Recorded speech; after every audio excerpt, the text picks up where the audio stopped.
Yeah, so my name is Faith, and this is Abby, and it's quite fitting that she's here because she's the one that she's my baby birth with Intuición Materna.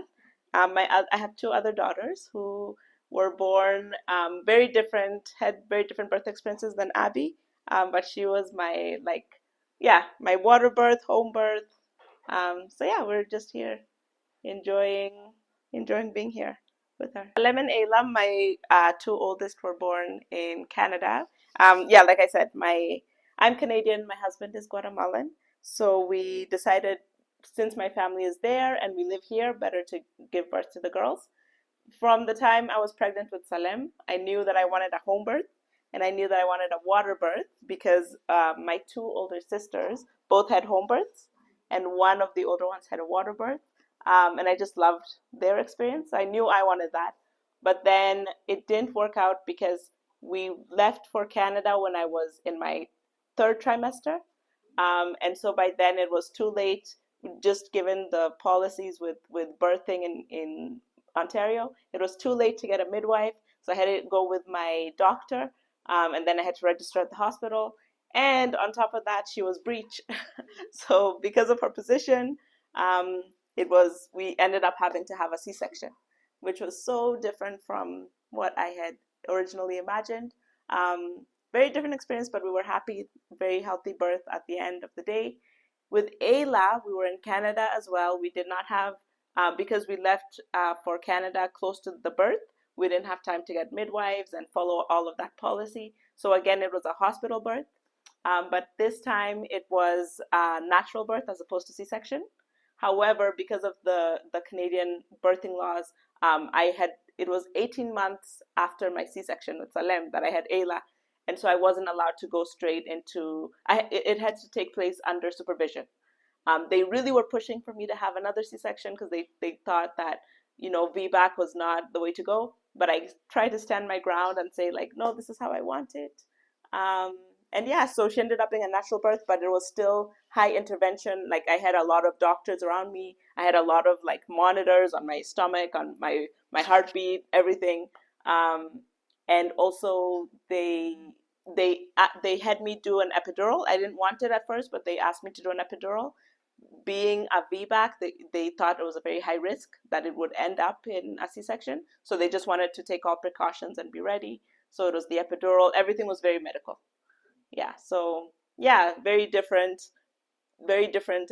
scenarios from where I thought I would end up. So the postpartum stages after like Salem's birth um, was very difficult because being my first birth, so absolutely not knowing what to expect, and then also being a C-section, so I wasn't, there's just some limitations that come with having a C-section with how much you can move around.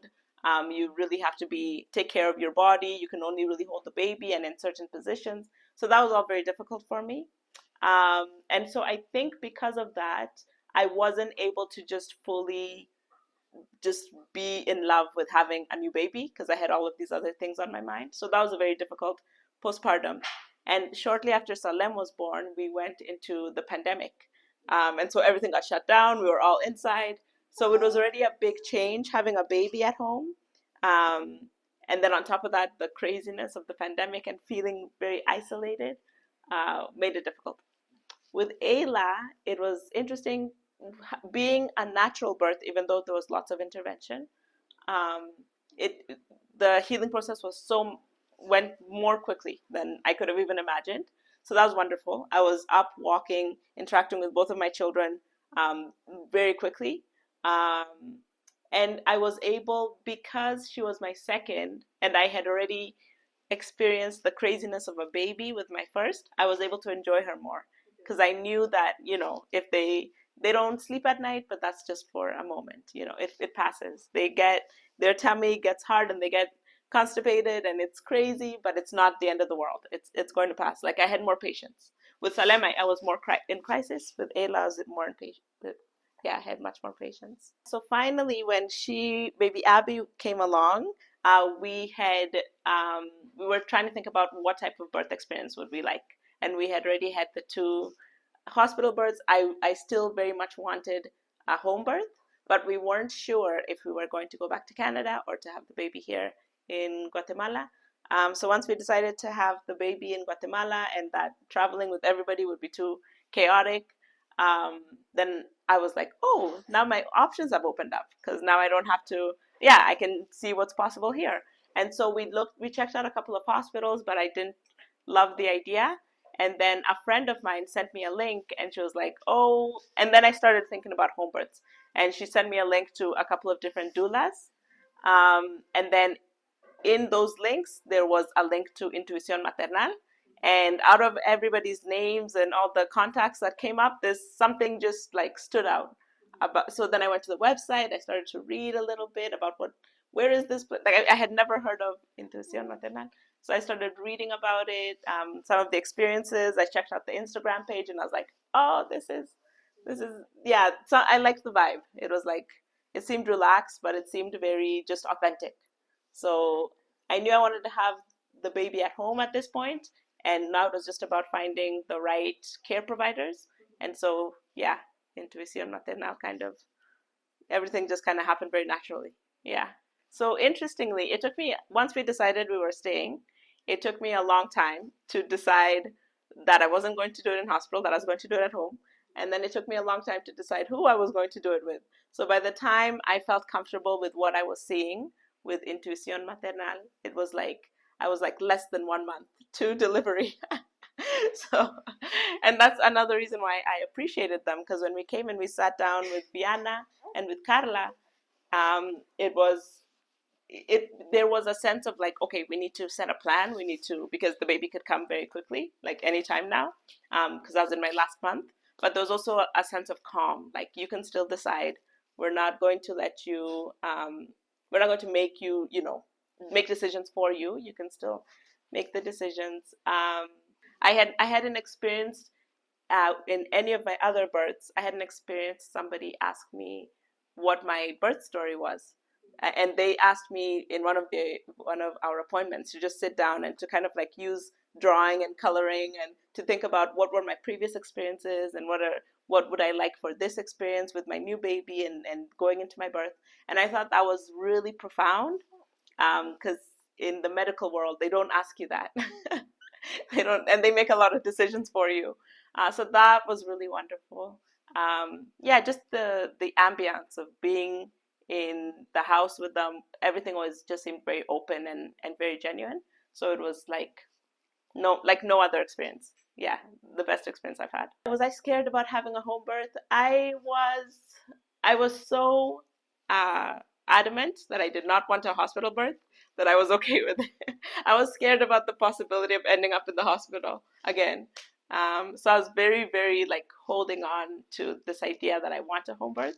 And part of me, because we had a conversation with Viana, and we were talking about our options, and she said it's important to have like a plan B and a plan C. If anything goes wrong, it's important to go to the hospital.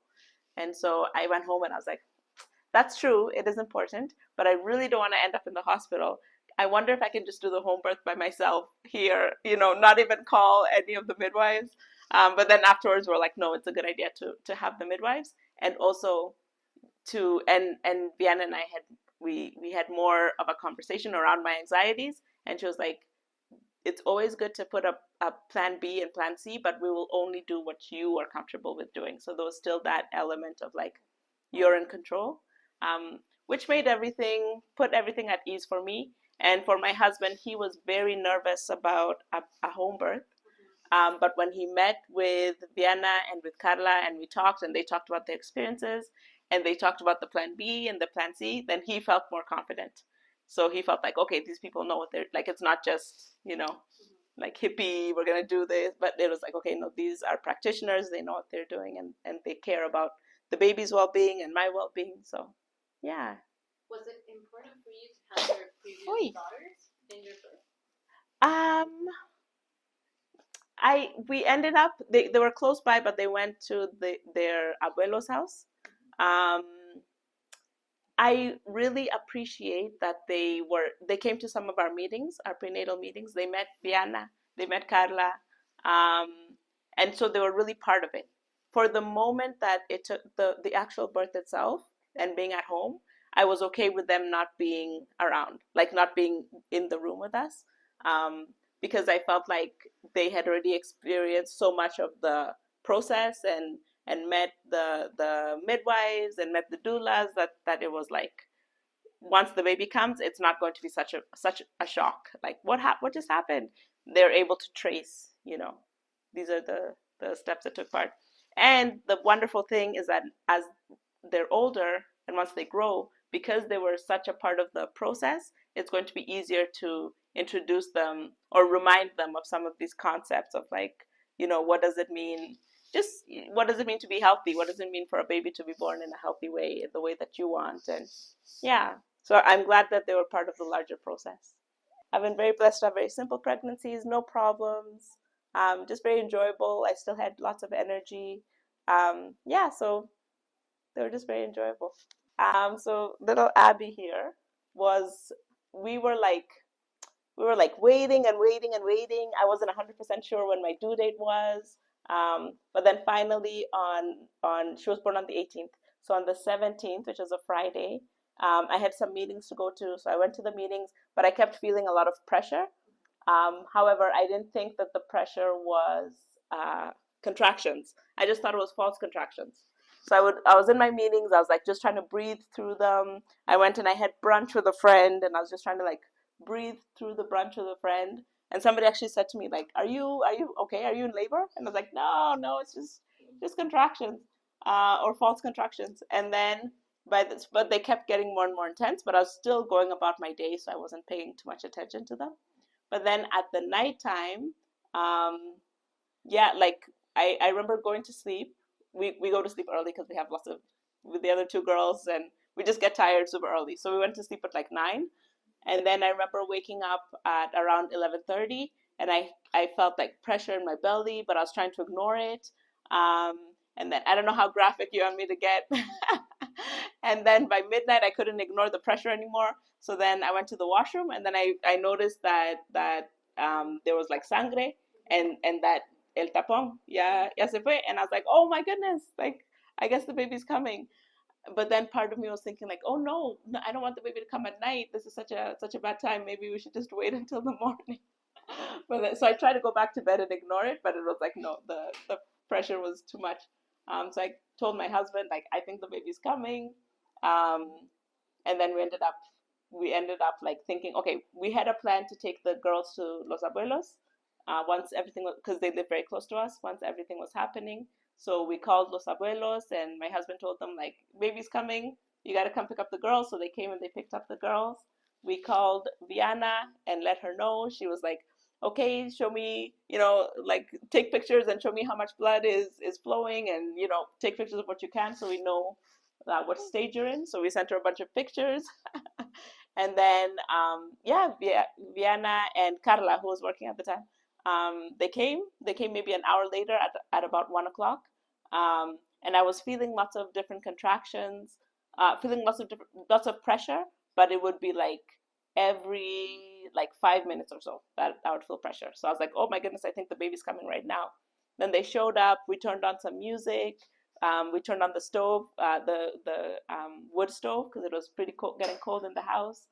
Um, and then Viana and my husband Andres started to set up the tub with the water, and it was all just very beautiful. In the middle of all of this, every 5 minutes I would like stop moving because I'd have so much pain, like and then like come back and just enjoy everything and appreciate everything that was happening. So this went on for a while, and it's interesting because those contractions were about 5 minutes apart, but then eventually they expanded, like they went to like 10 minutes apart, and like, so it was giving me more time in between, which I didn't really understand. So I was able to relax more. And then once the tub was filled up, I went into the tub, and it just felt very relaxing. Like it was very, the water very much helped with the contractions as well. And then I almost fell asleep in the tub. There was like music playing, and it was very peaceful. Um, yeah, and then I went to the tub at about 3 a.m., stayed until 6 a.m., and then got out of the tub again. And then they checked my dilation. Yes, baby. They checked my dilation, and I was about 8 centimeters dilated. Um, And then, yeah, from 6 to probably about 9 o'clock, I was out of the tub just trying to do things around the house, and then I went back in. So there's a lot of in and out, in and out. And probably the last time I went in, I just stayed in.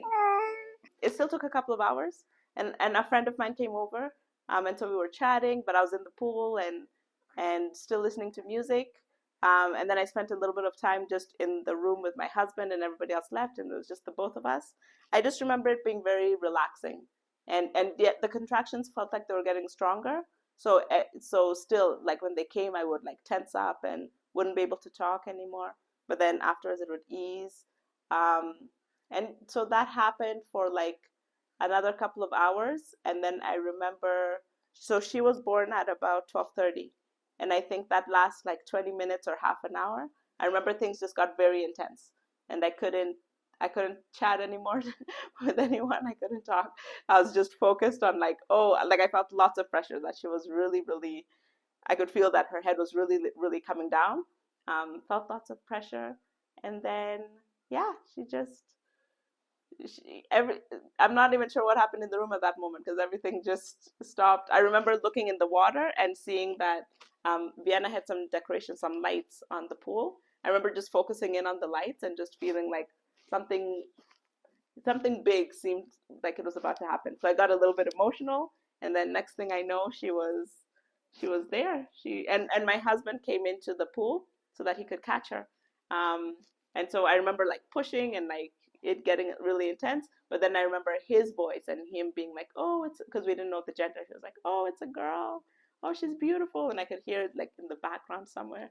Um, from that moment on, I was a little lost. I was a little like, but I could hear people saying things like, "Oh, she's beautiful. She's calm. She's," and it surprised me how calm she was because both of my other girls cried immediately they were born, but with her, she made a little noise, but she was very, very calm.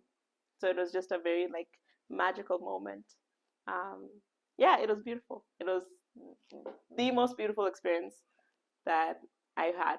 Yeah, it's so beautiful that it happened at home because now it just makes our home that much more like magical. Yeah, and mystical. And I really think that changing something about the experience, like there's nothing that I would change. Um, I think that everything happened in such a beautiful way. Um,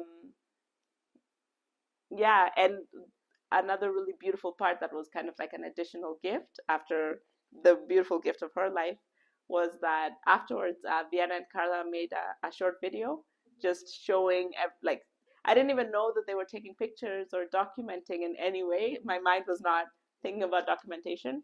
But after she was born, I did have the thought of like, oh, I should have taken a picture or like taken a video of something.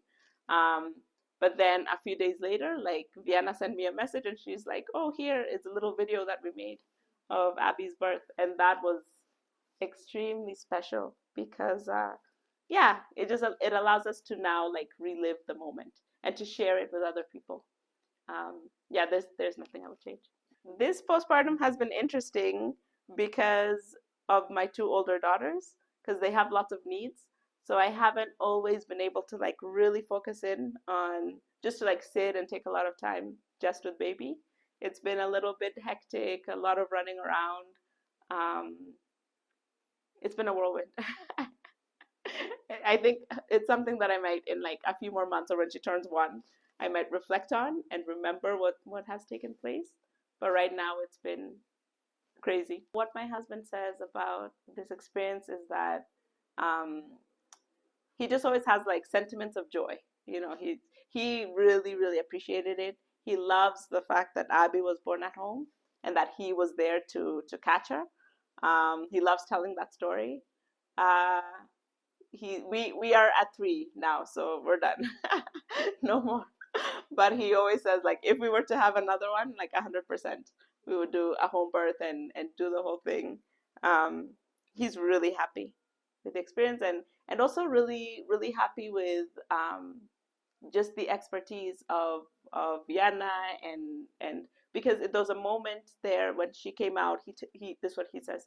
when she came out, she had the umbilical cord like wrapped around her neck a bit.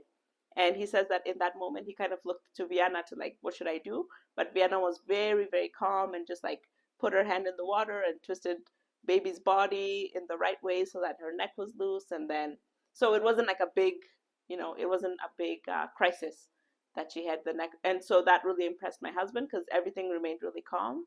But it demonstrates that like the people who work here really know what they're doing. They know how to handle a situation if anything comes up. Yeah, so he's just really happy. I think that this is the place. This is a gem. This place is Intuición Materna. It's like a gem in the city. I think from the moment you walk in, there's just something very calming about being here. So from the moment you walk in, you'll find respect. You'll find that you're valued. You'll find that, yeah, like pieces can come together if you just trust. So trust the process, trust the people around you from Intuición Maternal, and then you'll get what is right for you. Because yeah, like I said, Vienna talked us through, you can have the baby at home, but if you need to have a plan B or if you need to have a plan C. So I know that there are people who desire having a home birth, but there might be complications that lead down another road. But even so, like, that's why I say trust. If you still trust, the expertise of Intuición Maternal, like they're not going to steer you the wrong way. It's possible. It's possible to have a home birth. This is a great place. And thank you for the opportunity.